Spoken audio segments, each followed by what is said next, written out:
Hello friends, Radhe Radhe. Welcome back to my YouTube channel. मैं आ गई हूँ आज आप सबकी फेवरेट स्टोरी ये रिश्ता क्या कहलाता है का आज का एपिसोड लेकर। फ्रेंड्स, आज का एपिसोड बहुत इंटरेस्टिंग, बहुत ही धमाकेदार है। वीडियो के एंड तक जरूर देखिएगा। चैनल पर नए हैं, चैनल को सब्सक्राइब कीजिएगा, बेल आइकन को प्रेस करना ना भूलिएगा फ्रेंड्स, ताकि ऐसे इंटरेस्टिंग वीडियो मैं आपके बीच में लेके आती रहूँ। तो फ्रेंड्स, आज के एपिसोड में आप देखने वाले कि यहाँ पर अरमान और महर जो होते हैं दोनों की रेस लगी होती है, जहाँ पर देखते हैं कि अरमान जो होता है वो साइकिलिंग करता है और वहाँ पर महर भी होती है। पर अरमान जो होता है वो और उनकी शर्त होती है जो कि पहले जीतेगा। तो यहाँ पर इस बार महर बोलते हैं कि इस बार मैं ही जीतूंगी, पर अरमान बोलता है कि मैं हार सीखा ही नहीं है। तो अरमान पोद्दार कभी हारना ही नहीं सीखा और अरमान जो होता है वो अपनी स्पीड बढ़ाता है और वो देखता है कि उसे वहाँ तक पहुँचना है जहाँ पर उसे जीतना है। तो वो वहाँ तक जाने के लिए रेडी हो जाता है और वो चलाता रहता है साइकिलिंग। और यहाँ पर देखते हैं महर भी स्पीड बढ़ाती है, लेकिन अचानक से उसके साइकिल के नीचे पत्थर आता है जिससे वो गिर जाती है। पर अरमान वहाँ तक पहुँच जाता है और अरमान जो होता है वो जीत जाता है। जैसे ही अरमान जीतता है तो वो तुरंत बोलता है कि मैं जीत गया। और वो देखता है कि महर कहाँ रहेगी, तो पीछे देखता है और बोलता है कि महर कहाँ रहेगी। वापस जाता है, तभी महर बोलती है तुम तो पीछे पलट कर देखे ही नहीं और मैं गिर गई थी। तो बोलता है कि अच्छा। तभी वो बोलता है कि मैं तो जीत गया क्योंकि अरमान ने कभी हारना सीखा नहीं। तो बोलती है कि कोई बात नहीं, अभी सगाई के टाइम पर तुम जल्दी आ जाना टाइम से। तो बोलता है कि हाँ बिल्कुल, क्योंकि मेरे बगैर सगाई थोड़ी ही होगी। तो इस तरीके से वो वहाँ पर बोलता है और रेडी हो जाते हैं। इधर दूसरी तरफ देखते हैं कि अबीरा जो होती है अपने गैरेज में काम कर रही होती है और वहाँ पर देखते हैं कि वो गाड़ी ठीक कर रही होती है, जिसके लिए उसे 30 मिनट मिले होते हैं। तो वो बोलते हैं कि बस मेरे पास 30 मिनट है। और तभी देखते हैं कि जो मुक्ति यानी कि वानी होती है वो बहुत ही परेशान होती है, क्योंकि यहाँ पर वो अबीरा को परेशान हुए देखती है, क्योंकि अबीरा जो होती है वो राधा श्याम की बात जो होती है वही सोच रही होती है कि किस तरीके से उसने ताना मारा था कि इसके पति ने इसे छोड़ दिया। तो वो वही सोच रही होती है, इसके दिमाग में टेंशन चल रही होती। तभी देखते हैं कि मुक्ति आती है और वो उसे सॉरी बोलती है कि माँ सॉरी। तो वो बोलती है कि क्या हुआ, और वो नट मांगने लगती है। तो वो नट देती है, तभी नट गिर जाता है गाड़ी ठीक करने के लिए। तभी वो बोलती है कि आजकल समय भी निकलता जा रहा है और नट भी मेरे हाथ से फिसलता जा रहा है। तभी बोलती है कि माँ सॉरी, ये सब मेरी वजह से हुआ। तो बोलती है मैंने तुझे कहा तेरी वजह से कुछ नहीं हुआ बेबी गर्ल। तो इस तरीके से वो उसे समझाती है। तभी बोलती है कि मुझे पता है कि आपको राधे श्याम अंकल ने क्या कहा, सब लोगों ने बताया, लेकिन मुझे मालूम नहीं कि क्या बात हुई। तो वो बोलती है कि कोई भी चीज़ पे टाइम वेस्ट करना नहीं करना चाहिए मुक्ति, 30 सेकंड का टाइम है और तुम ये सब चीज़ें छोड़ो। इधर दूसरी तरफ देखते हैं कि ये सगाई का टाइम हुआ रहता है, जहाँ पर देखते हैं कि काजल बुआ साहब जो होती है आवाज़ देती है अरमान को कि अरमान तू रेडी हो गया। तो अरमान जो होता है वो नहा कर आता है और जहाँ पर देखते हैं कि अंगूठियाँ रखी होती है वो देखता है। तभी वो पूछते हैं तो बोलता है हाँ हाँ मैं रेडी हो गया। तभी वो मायरा के बारे में पूछते कि मायरा का पता है। तो यहाँ पर देखते हैं कि वो बोलते हैं कि मुझे देखना पड़ेगा मायरा और भाभी सा कहाँ है, आखिर ये दोनों बेस्टी जो हो चुके हैं। इधर देखते हैं दूसरी तरफ की मायरा जो होती है वो अपने पापा के लिए ड्रेस सेलेक्ट करने के लिए गई होती है और यहाँ विद्या जी उसे लेकर के जाती हैं, जहाँ पर देखते हैं कि वो सारे कलेक्शन देखती है और सब कुछ पसंद कर रही होती है, पर उसे कोई भी चीज़ अपने पापा के लिए पसंद नहीं आ रहा होता है। तभी देखते हैं कि विद्या बोलती है कि तू अभी तक पसंद क्यों नहीं कर पा रही मेरा। तो बोलती है कि कोई है ही नहीं मेरे पापा के जैसा, क्योंकि मेरे पापा इतने फिट है कि उन पर कोई चीज़ ये कोली नहीं लगेगी, तो मुझे लेना होगा। तो वो और आदमियों को बोलती है कि आप लोग जाइए और कुछ अच्छा कलेक्शन लेकर के आइए, आपके पास कुछ भी नहीं है। तो वो लोग वहाँ से तुरंत भागते हैं। तभी देखते हैं कि यहाँ पर विद्या जी बोलती है तू बचपन से बिल्कुल वैसी है, पहले बचपन में भी तू हमेशा जिद करती थी और हम लोग रात को तेरे बुक्स वगैरह हर चीज़ लेने के लिए दुकान खुलवाते थे, सब कुछ करते थे, और अब ये है। तो बोलते कि आप भी ना। तभी देखते हैं विद्या बोलते हैं कि ये जनरेशन क्या ही कहूँ मैं, इस जनरेशन में मुझे कुछ समझ में नहीं आता। तभी बोलते हैं कि आपने अभी सही बात की, इन जनरेशन की वजह से हमें कितनी प्रॉब्लम्स होती है, आप हम जनरेशन वाले लोगों को समझ ही नहीं सकते हैं। कुछ भी सिलेक्ट नहीं होता, कुछ पसंद आया तो उसमें अलग चॉइस नहीं होती। और वो इस तरीके से बताते हैं कि इन सब की वजह से हमारा स्ट्रेस बढ़ता है, स्ट्रेस की वजह से इतना ज़्यादा स्ट्रेस आता है कि चौथी प्रॉब्लम पिंपल आ जाती है। इस तरीके से वो बोलने लगती है। तभी देखते हैं वो बात कर ही रही होती है अपनी दादी से, इतने में उसे एक ड्रेस पसंद आ जाती है, जहाँ पे वो ज़ोर से चिल्लाती है। तो बोलती है क्या हुआ मायरू। तो बोलती है कि मिल गई पापा के लिए ड्रेस, और वो वहाँ से अरमान के लिए एक अच्छा सा सूट निकालती है। तभी देखते हैं कि इतने में विद्या जी अपना फ़ोन देखती है और बोलती है कि अब वो क्या ना चल देखिए, इसके चक्कर में अरमान के कितने सारे मिस्ड कॉल आए हैं और 20 मिस कॉल आए होते हैं। तभी वो दोनों भागते हुए आते हैं। इधर दूसरी तरफ देखते हैं कि जो मेहर के पापा होते हैं वो पूरी तैयारियां कर चुके होते हैं सगाई के लिए, और वहाँ पर व्यवस्था बहुत अच्छी होती है। तभी देखते हैं कि काजल जी और उनके हस्बैंड जो होते हैं और विद्या सब लोग वहाँ पहुँच जाते हैं, तो वो उनका वेलकम करते हैं और बोलते हैं कि आपने बहुत अच्छा किया है भाई साहब। तभी वो बोलते हैं कि हाँ, क्योंकि मैं आप कैसे नहीं करता, ये मेरी बच्ची का दिन था। तो वो बहुत खुश होती है। तभी वो बोलते हैं कि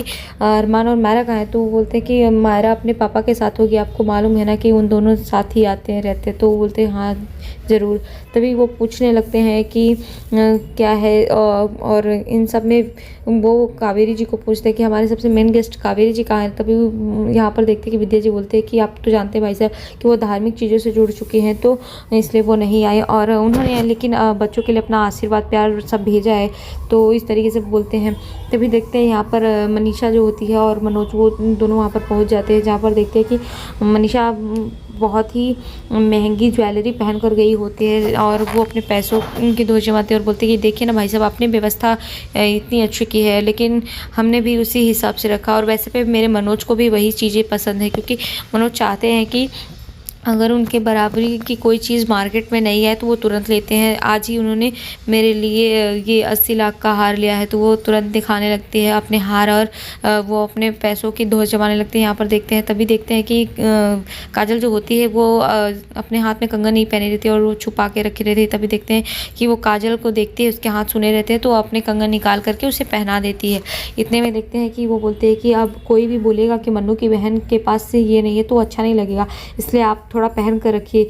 इतना बोल करके वो चली जाती है। तभी देखते हैं इस बात से यहाँ पर बुरा लगता है काजल को, तो उसके हस्बैंड जो होते हैं वो उसे समझाते हैं यहाँ पर संजय जी की कोई बात नहीं है, मनीषा की तो आदत थी और वैसे पे भी यहाँ पर तमाशा नहीं होना चाहिए। तो वो उसे समझाते हैं और यहाँ पर देखते हैं कि वो बोलती है कि मुझे इस बात का कोई तकलीफ नहीं, लेकिन वो हर समय पैसों की धौंस जमाती रहती है।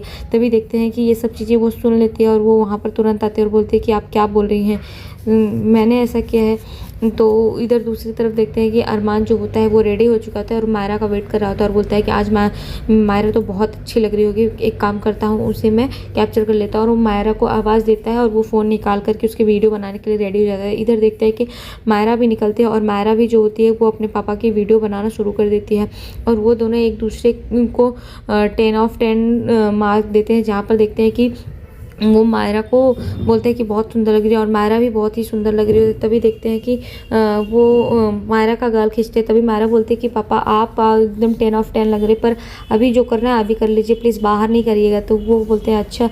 तभी मायरा भी अपने पापा को माई बिल्ली बोलती है। तो बोलते हैं कि मायरा देखो, अभी मैं बड़ा होने की कोशिश कर रहा था, लेकिन आपने माई बिल्ली बोलकर मुझे फिर से वैसा छोटा बना दिया। तो वो दोनों अपनी पुरानी चीज़ें याद करने लगते हैं, जो बिताए हुए पल होते हैं। तभी देखते हैं कि मायरा बहुत सुंदर लग रही थी। तभी मायरा पूछते कि आपके पास मेरे लिए कुछ है या फिर भूल गए। तो बोलते नहीं भाई बेटू, मैं नहीं भूल सकता। तो वो तुरंत निकालते हैं और निकाल करके देखते हैं कि काला टीका लगा देते हैं मायरा को। तभी देखते हैं मायरा बोलती है कि आप इसको छुपा के रखिएगा, वरना सब बोलेंगे कि इतने बड़े बिजनेसमैन और जो वेस्ट वकील हैं वो इस तरीके से यहाँ पर मुझे काला टीका लगा रहे हैं, तो ये सब देख करके आपकी बहुत मजाक बनाएंगे आपका। तो इस तरीके से वो बोलने लगते हैं। तभी देखते हैं कि वो बोलते हैं कि कोई बात नहीं, बनाने दो। इतने में देखते हैं कि यहाँ पर वो अपना फ़ोन देखती है और फ़ोन जैसे ही देखती है, अपना चेहरा देखने के लिए कोशिश करती है, उतने में उसको पिंपल आ जाते हैं, जिसकी वजह से देखते हैं कि वो रोने लगती है और बोलते हैं कि ये तीसरा गेस्ट नहीं आना चाहिए था हम दोनों के वजह में। वैसे पे भी 3 दादी ने बोला था 3 कुछ, तो वो बोलते हैं अरे मैं अंग्रेजी बिल्ली, तुम ये नहीं समझ पा रही हो 3 तिगाड़ा, लेकिन ऐसा कुछ भी नहीं होगा। तो बोलते हैं हाँ लेकिन आप जाइए, मैं नहीं जा पाऊँगी, मुझे नहीं जाना है। तभी देखते हैं कि यहाँ पर अरमान बोलता है कि इसका सोल्यूशन है और मायरा उदास हो जाती है। तो अरमान जो होता है उसे पैचेस ला के रखा होता है जिससे पिंपल छुपाया जा सकता है। तो वो उसके लिए बोलता है कि मेरे पास इसका एक सोल्यूशन है। तो बोलते नहीं आप जाइए, मेरे बगैर सब आपका वेट कर रहे हो। तो वो बोलते हैं कि कोई बात नहीं, कोई वेट कर रहा है तो करे, और भी टाइम लगेगा लेकिन कम से कम मैं अपनी बेटी के पास हूँ, सबको पता होगा। तो यहाँ पर बोलते नहीं आप जाइए, मेरी वजह से आप लेट मत होइए। पर वो कुछ नहीं बोलता और वो पैचेस निकाल करके बोलता है अपनी आँखें बंद करो। मैरू आँखें बंद करती है और वो तुरंत लगाता है, जिसकी वजह से और उसके पिंपल ठीक लगने लगते। तो बोलते हैं आपने क्या किया? तो वो बोलते हैं मुझे पता था कि तुम मेरी शादी और मुझे और मेहर को लेकर के, सगाई के लेकर के बहुत स्ट्रेस थी और मुझे पता था कि ये पिंपल आने वाला है, इसलिए मैंने पैचेस पहले से रख दिए थे। वो बहुत खुश हो जाती है यहाँ पर मायरा।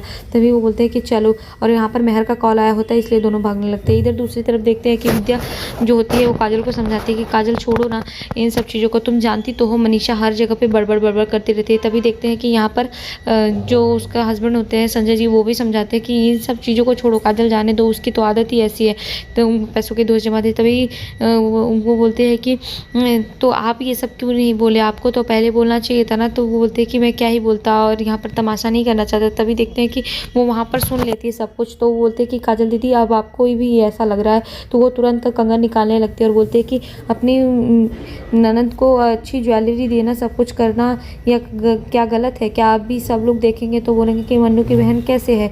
तो वो बोलते हैं, यहाँ पर विद्या बोलती है कि मतलब मनीषा, इसका मतलब तो ये नहीं है ना कि काजल उस सब ज्वेलरी पहनकर गहनों की दुकान बनकर चलती रहे। तो बोलते हैं कि इसका मतलब मैं पहनती हूँ तो मैं गहनों का दुकान पहनकर चलती हूँ। वो इस तरीके से वो वहाँ पर बोलने लगती है। और तभी देखते हैं कि वो यहाँ पर काजल बोलती है कि ये सब तो मनोज की कमाई है और मुझे मनोज की कमाई से कोई दिक्कत नहीं है। तभी वो बोलते हैं कि आपको दिक्कत नहीं है। और यहाँ पर तभी वो बोलते हैं कि तुमने तो कुछ नहीं किया है ना मनीषा, वो उसकी मेहनत की कमाई है। तो मनीषा बोलती है कि जब ये बिजनेस में इन्वॉल्व थे तब आप लोगों ने मना किया था और मैंने इनका साथ दिया था। इस तरीके से बोलती है। इधर दूसरी तरफ देखते हैं कि सगाई का टाइम हो जाता है और सब लोग वहाँ पर आ जाते हैं। तभी विद्या पूछती है कि अरमान तुमने अंगूठी लेकर आए हो ना? तो अरमान तुरंत बोलता है कि हाँ। और यहाँ पर फोटोग्राफर होते हैं। तभी मायरा बोलती है कि आप अच्छे से फ़ोटो क्लिक कीजिएगा, पुराने 90s की तरह नहीं कीजिएगा। तो वो वहाँ पर बोलता है ठीक है। और तभी देखते हैं कि सब लोग वहाँ पर खुश हो जाते हैं और अरमान जो होता है वो ज्वेलरी निकालता, अंगूठी निकालता है और यहाँ पर उसे पहनाने की कोशिश करता है और मेहर भी बहुत खुश होती है। तो आज के एपिसोड में इतने फ्रेंड्स, मिलते हैं आपसे नेक्स्ट एपिसोड में, जहाँ पर देखेंगे कि अबीरा मन्नत का धागा बांधती है कि मुक्ति को उसके मनचाहे कॉलेज में एडमिशन हो जाए। और यहाँ पर देखते हैं कि वो मायरा के लिए भी बांधती है। तभी वो पंडित जी पूछते हैं और दूसरी तरफ उसकी परवरिश की बात होती है। तो यहाँ पर तान्या अबीरा का नाम लेती है जिससे मायरा रोने लगती है। नेक्स्ट एपिसोड में ऐसा दिखाई जाएगा फ्रेंड। तब तक के लिए बाय बाय, रहते हैं, टेक केयर।